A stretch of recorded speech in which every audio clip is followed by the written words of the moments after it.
Guys, today's the day that I finally decided to do my first not look mod.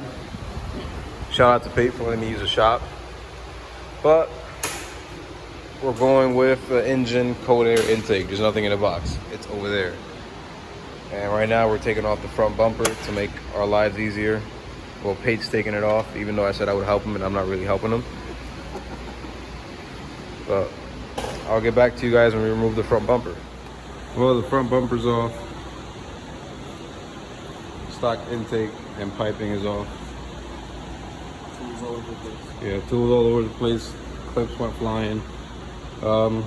Pretty much to take this thing off, you undo the snorkel. The box is 210 mils right here in the corner. And to take this lower box off, I think it's different. Let me get a flashlight. I think it's different for what year it is. Because some people say you need to go from under. But I was able, mine just had the bracket. I'm trying to point with the flashlight. Mine had a bracket with a 10 mil that went in there. And a bracket came down and up. And I just got a gear wrench. Took that 10 mil out, the whole air box came out. Then I took this 10 mil out to take out the bracket. And this third one was not in place. It was pretty much doing nothing, so the whole thing came out. But I still had to remove the bumper because the intake goes in through here, and I need to remove the bumper to put on the filter that sits right there. So I'll get back to you guys with the intake installed. So intake is pretty much on except for the actual filter. This intake is pretty self-explanatory. You got these two hose clamps. You got this. This hose comes with a bracket, but I couldn't run it anymore because it got in the way of this too, the holder for the actual intake.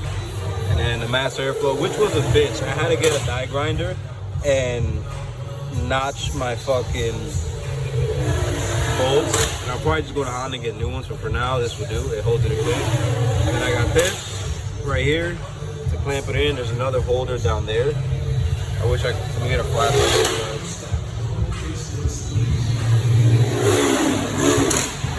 You got another holder down there for the thing, and then it comes out to here, and that's where that plugs in. But me and Pate had an epiphany because we're like, well, you're installing a cold air intake. This side has holes for a cold air intake, which makes no sense because that goes on this side, and there's nothing there. So Pate, the body guy Pate, I'm telling you, this guy comes in clutch, is now drilling the same holes. Well, he's gonna cut them out, Dremel them out, the same holes as this to match, and like that, the cold air gets some kind of air going into it. So, shout out to Pete. Well, the car is all the way done. I kind of forgot to record.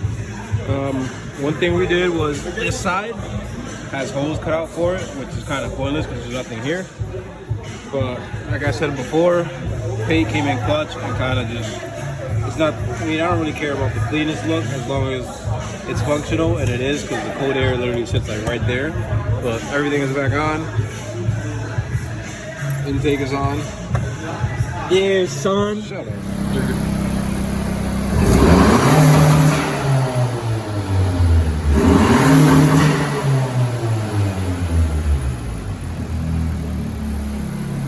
So the stock intake is on. Don't worry about that. I went off-roading earlier. And the car is back together.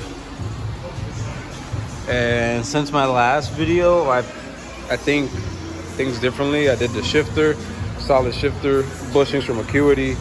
Shout out to Acuity. Also the collars from Acuity.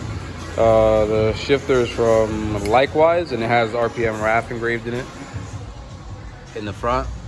And I also have the Boomba Racing solid pitch mount or motor mount, whatever you want to call it. And the Unity Performance side markers finally came in after waiting like 5 months. But yeah, it's coming along nicely. So to close this video, like, comment, subscribe.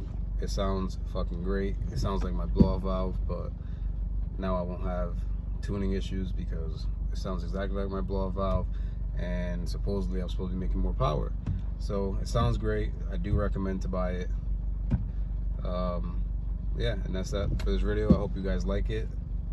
Like, comment, and subscribe.